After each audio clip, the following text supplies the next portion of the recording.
Arthur and Eithne by Thomas Adams. Most people assume that young Prince Arthur never knew his parents and was raised believing he was Lord Ector's son, but this is not so. In the 5th century, it was a common practice for young princes to be fostered periodically by different allied kings to help them grow up learning about the lands and peoples over which they would someday reign, and also the varying methods of warfare and martial skills which the kingdoms employed. Young Arthur was no exception to this rule, and though his true identity was kept quiet from all but the royal family's closest friends, he nonetheless knew his own parents, King Uther Pendragon and Queen Igerna of Gwent and Erging. When he was still a boy, his identity was at last known to the world when the aging great High King Emrys Aurelianus announced to the world his destined heir by the miracle of the sword and the stone at Caerleon on New Year's Day. Now that Arthur was known, he was able to spend more time at his home in Camelot with his family, and this is when our story takes place. Old Emrys, who had by now stepped down as king and became known as Merlin, taught Arthur many essential skills, like mathematics, science, history, and ethics. Uther taught Arthur what it means to be a strong and honorable leader of men and a chief of battles, but it was Igerna, Arthur's mother, who taught him about love and compassion, and not just for people, but for all God's creatures, and in time, even his enemies. One day in Camelot, Arthur came running to his mother as she sat reading by a fountain in the garden. In Arthur's hands was a small gray kitten, all covered in black stripes. The helpless creature cried loudly and had a scratch on its head.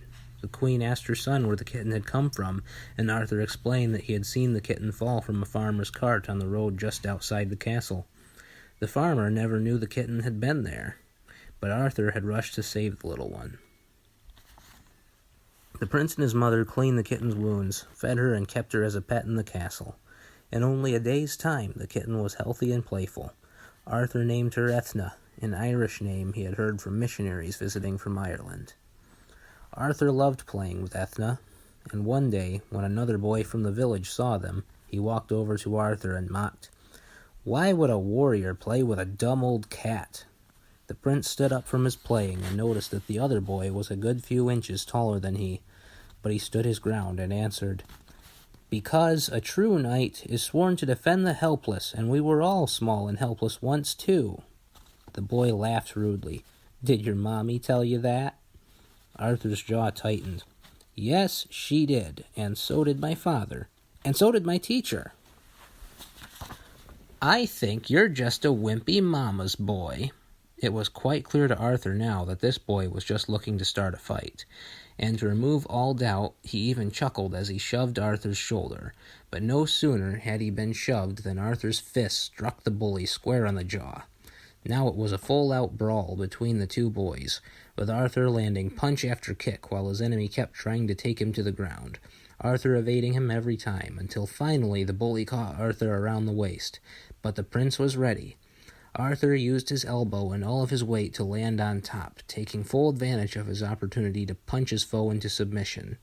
He had begun to get carried away with his assault when Arthur suddenly felt his father's strong arms prying him away from his battered adversary, who quickly scrambled to his feet and ran away bruised and bloodied. "What happened, son?" Uther asked. He didn't sound angry, just concerned.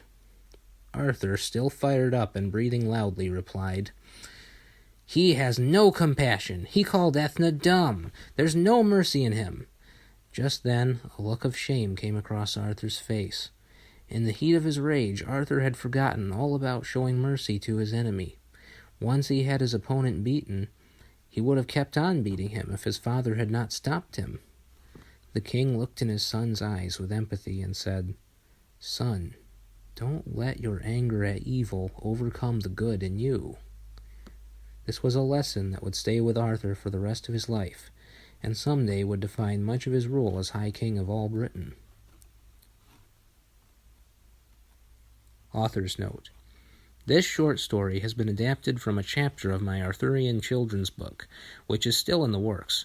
I have based it primarily on ancient Welsh sources, pre-Mallory, and even largely pre-Galfridian source material, coming from the Mabinogian and other ancient Welsh sources.